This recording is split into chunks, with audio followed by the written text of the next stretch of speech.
ಹಾಸನ ಜಿಲ್ಲೆ ಚನ್ನರಾಯಪಟ್ಟಣ ತಾಲೂಕು ಶ್ರವಣಬೆಳಗೊಳ ಹೋಬಳಿ ಹೇಮಾವತಿ ಕಾಲುವೆಯಲ್ಲಿ ಸುಮಾರು ದಿನಗಳಿಂದ ನೀರು ಹರಿಯುತ್ತಾ ಇದ್ದು, ಆದರೆ ಜಿಟ್ಟೇನಹಳ್ಳಿ ಏತ ನೀರಾವರಿ ಭಾಗದ ಸುತ್ತಮುತ್ತಲಿನ ಕೆರೆಗಳಿಗೆ ದನಕರುಗಳಿಗೆ ನೀರಿಲ್ಲದೆ ಕಂಗಾಲಾಗಿದ್ರು. ಕರ್ನಾಟಕ ರಾಜ್ಯ ರೈತ ಸಂಘ ಹಾಗೂ ಹಸಿರು ಸೇನೆಯ ಗಮನಕ್ಕೆ ಬಂದಿತ್ತು. ಅದರಂತೆ ಶ್ರವಣಬೆಳಗೊಳ ಹೋಬಳಿಯ ಹೇಮಾವತಿ ಆಫೀಸ್ಗೆ ಕರ್ನಾಟಕ ರಾಜ್ಯ ರೈತ ಸಂಘ ಹಾಗೂ ಸಿರಿಸೇನೆ ರಾಜ್ಯ ಅಧ್ಯಕ್ಷರು ಅರಳಾಪುರ ಮಂಜೇಗೌಡರು, ಡಾಕ್ಟರ್ ಮಂಜುನಾಥ್ ರಾಜ್ಯ ಉಪಾಧ್ಯಕ್ಷರು, ರಾಜ್ಯ ಪ್ರಚಾರ ಸಮಿತಿ ಅಧ್ಯಕ್ಷರು ಶಂಕರೇಗೌಡರು, ಉಪಾಧ್ಯಕ್ಷರು ಜಿಲ್ಲಾ ಅಧ್ಯಕ್ಷರು ಸ್ವಾಮಿಗೌಡರು, ಶ್ರವಣಬೆಳಗೊಳ ಹೋಬಳಿ ಅಧ್ಯಕ್ಷರು ಕುಮಾರ್ ಗೌಡ್ರು ಹಾಗೂ ಸುತ್ತಮುತ್ತಲಿನ ಗ್ರಾಮಸ್ಥರು ಹೇಮಾವತಿ ಆಫೀಸಿನ ಅಧಿಕಾರಿಗಳಿಗೆ ಚರ್ಚಿಸಿ ನೀರು ಬಿಡಿಸುವಲ್ಲಿ ಯಶಸ್ವಿಯಾಗಿದ್ದಾರೆ.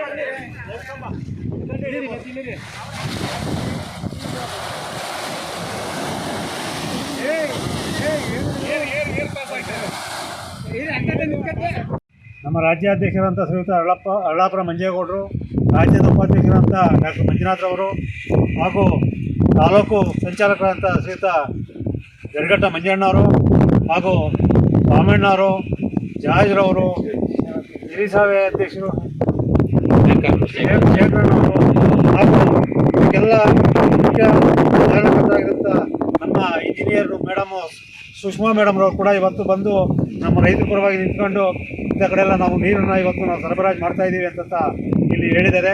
ಈ ವಿಚಾರದ ಬಗ್ಗೆ ನಮ್ಮ ರಾಜ್ಯಾಧ್ಯಕ್ಷರಾದ ಅರಳಾಪುರ ಮಂಜೇಗೌಡರು ಮಾತಾಡಿದರು.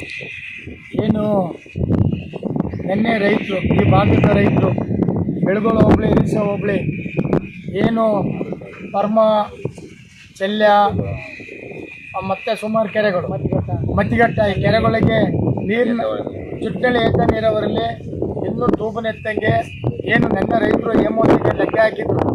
ಅವ್ರು ನಮ್ಮ ರೈತರು ಮೇಡಮ್ಗೆ ಫೋನ್ ಮಾಡಿರಂತೆ ನಾವು ಇಲ್ಲಿ ಕರೂರಿದ್ದು ಮೀಟಿಂಗಲ್ಲಿ ಹೇಳಿದಾಗ ರೈತರು ಸಂಜೆವರೆಗೂ ಕಾದು ಬೇರೆಯವ್ರು ನನಗೆ ಇದೇನಪ್ಪ ತಕ್ಷಣಕ್ಕೆ ಈ ಟೈಮಲ್ಲಿ ನೀರು ತುಂಬಿಸಲ್ಲ ಅಂದರೆ ಮತ್ತೆ ಒಂದು ದೊಡ್ಡ ಅನಾಹುತ ಆಗೋದು ಬೇಡ ಅಂತೇಳಿ ನಾವು ಸ್ವತಃ ಸಡನ್ನಾಗಿ ಬೆಂಗಳೂರಿಂದ ಓಡ್ಬಂದು ಮೇಡಮರೇ ನಮ್ಮ ಬೆಳಗೊಳಗೆ ಫೋನ್ ಮಾಡಿ, ಯಾಕ್ರಿ ಮೇಡಮರ್ ಇನ್ನೂವರೆಗೆ ನೀರು ಬಿಟ್ಟಿಲ್ಲ ಅಂದರೆ, ಇಲ್ಲ ನಾವು ರೈತರಿಗೆ ತೊಂದರೆ ಕೊಡೋಲ್ಲ, ಈಗೆಲ್ಲ ನಾವೆಲ್ಲ ಈಗ ನೀರು ಬಿಡೋ ಕಾರ್ಯಕ್ರಮನ ಮಾಡಿದ್ದೀವಿ, ಮಾಡ್ತಾ ಇದ್ದೀವಿ ಅಂತ ಹೇಳಿ ಈಗ ನಾವೆಲ್ಲರೂ ಏನು ಬೆಳಗೊಳ ಹೇಮಾವತಿ ಆಫೀಸ್ಗೆ ಹೋಗಿ ಅಲ್ಲಿಂದ ಈಗ ಬರ್ರಿ ಫಸ್ಟ್ ಪಂಪ್ ಸೆಟ್ ಆನ್ ಮಾಡಿದ್ದೀರಿ ಇಲ್ವ ನೋಡೋಣ ಅಂತ ಬಂದು ಈಗಾಗಲೇ ಪಂಪ್ ಸೆಟ್ ಆನ್ ಮಾಡಿ ಈಗಾಗಲೇ ಈ ಜಾಗಕ್ಕೆ ಈಗಾಗಲೇ ಬರ್ತಿದ್ದೆ ನೀರು. ಈಗ ಯಾವ ಜಾಗನಪ್ಪ ಇದು? ಬಸವನಹಳ್ಳಿ ಹತ್ರ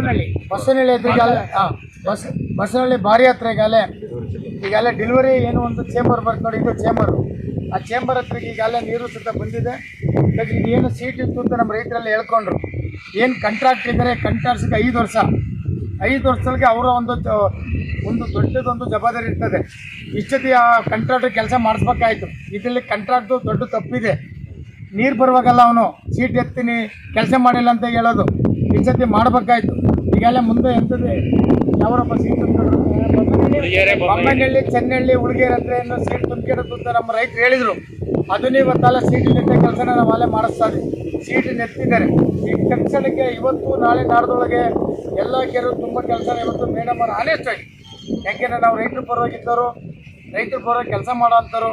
ಆದ್ರೂ ಆ ಒಂದು ಸ್ಥಾನದಲ್ಲಿ ಆ ಹೆಣ್ಮಗಳಾಗಿ ಇದ್ಕೊಂಡು ಪ್ರಾಮಾಣಿಕವಾಗಿ ನಾವು ರೈತರಿಗೆ ಒಂದು ತೊಂದರೆ ಆಗ್ದಂಗೆ ಯಾವತ್ತೂ ನಿಡ್ಕೊಳ್ಳೋದಿಲ್ಲ, ನಾವು ನೀರು ತುಂಬಿಸ್ತೀವಿ ಅಂತ ಅವರು ನಾವೆಲ್ಲ ಜೊತೆಲಿ ಬಂದು ಇಲ್ಲಿ ಒಂದು ಪರಿಶೀಲನೆ ಮಾಡಿದಾಗ ಈಗಾಗಲೇ ನೀರು ಬರ್ತಿದೆ. ಈ ನೀರು ಎಲ್ಲ ಕಡೆಗೂ ತುಂಬಬೇಕಂದ್ರೆ ನಮ್ಮ ಆಸೆ. ಯಾಕೆಂದರೆ ಈಗಾಗಲೇ ನೋಡಿರ್ಬೋದು, ಮೊನ್ನೆ ಒಂದು ಸ್ವಲ್ಪ ದಿವಸ ಏನು 1 ತಿಂಗಳು 1.5 ತಿಂಗಳಾಗಿಲ್ಲ, ಈಗಾಗಲೇ ತುಮಕೂರು ಮತ್ತು ಹಾಸನ ಜಿಲ್ಲೆ ಏನು ಹೇಮಾವತಿಲಿದ್ದು ಒಂದು ವಾರ ಸ್ಟಾರ್ಟ್ ಆಯಿತು. ಇವತ್ತೇನು ಮಳೆ ಬಂದ ಮತ್ತಷ್ಟಕ್ಕೆ ರೈತರು ಒಂದು ಒಳತನಕ್ಕೆ, ರೈತರು ಕಷ್ಟಕ್ಕೋಸ್ಕರ, ದನಕರುಗಳು ಕಷ್ಟಕ್ಕೋಸ್ಕರ ಎಲ್ಲೂ ಮಳೆ ಒಂದು ಕೆರೆಕಟ್ಟೆ ತುಂಬಿಲ್ಲ. ಆದರೂ ಹೇಮಾವತಿ ನಮ್ಮ ಒಂದು KRS ಇವತ್ತು ಭಾರಿ ಭರ್ತಿ ಆಯಿತು. ಅದು ನಮ್ದು ಯಾವುದೋ ಅದೃಷ್ಟನೋ ಗೊತ್ತಿಲ್ಲ, ಒಂದು ಪುಣ್ಯ ಅಂತ ನಾವು ಅನ್ಕೋಬೇಕು. ಆ ನೀರು ಏನು ತುಂಬಿದ್ರಿಂದ ಇವತ್ತು ತಕ್ಷಣಕ್ಕೆ ಈ ಮಳೆ ನಂಬಿಕೊಂಡು ಕೆರೆ ಕಟ್ಟೆ ತುಂಬಿಸೋಕ್ಕಾಗಲ್ಲ. ಏನು ನಮ್ಗೆ ಹೇಮಾವತಿ ನೀರು ತುಂಬಿತು, ಆ ನೀರು ಇವತ್ತು ಎಲ್ಲ ಕೆರೆಗಳಿಗೆ ಇವತ್ತು ಕಣ್ತರಿಸದೆ. ಇವತ್ತು ಈ ಭಾಗದ ರೈತರಿರ್ಬೋದು, ಈ ಜಿಲ್ಲೆ ರೈತರಿರ್ಬೇಕು, ಯಾವತ್ತು ಮರ್ತು ಮನೇಲಿ ಇರ್ಬೇಡಿ. ಬಿಡ್ರಿ, ಯಾರಿಗೊಬ್ರು ಆಗುತ್ತೆ, ಯಾರೋ ರೈತ ಸಂಘದವ್ರಿಗಾಗುತ್ತೆ, ಯಾರೋ ಹೇಮಾವತಿರ್ಗಾಗುತ್ತೆ ಅಂತ ನೀವು ಯಾರು ಮರ್ತು ಮನೇಲಿ ಇರக்கூడದು. ವರದಿಗಾರ ಶಂಕರೇಗೌಡ, ಚನ್ನರಾಯಪಟ್ಟಣ.